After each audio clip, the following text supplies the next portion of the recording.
So yun, good morning mga idol. Ayan o, mayroon tayong ginagawa ngayon. Ayan o, pag may leak na, dito mo malalaman yan kung may leak na yung oil seal natin. Ayan o, ayan, yung parang appendix nya. Yung sa tao, appendix, diba? Ito yung indicator. Ayan, makikita mo dyan. Oh, may langis na, diba? Ayan o,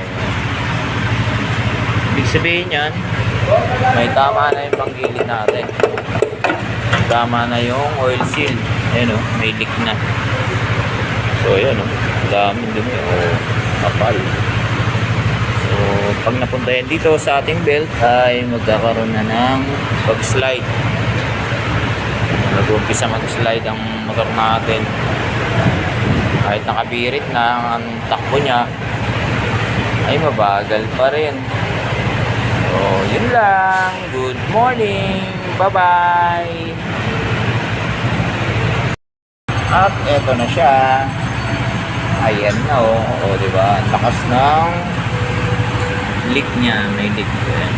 Maglilit dito mula sa engine. Yung langis na yan. Dito, walang leak. Uminit. Yan, wala.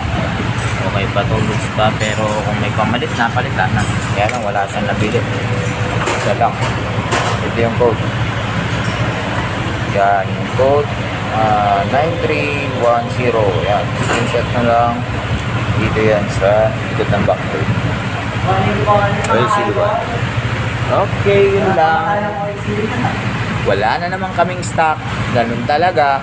Pinabili ko na naman sa labas. Ayun, no.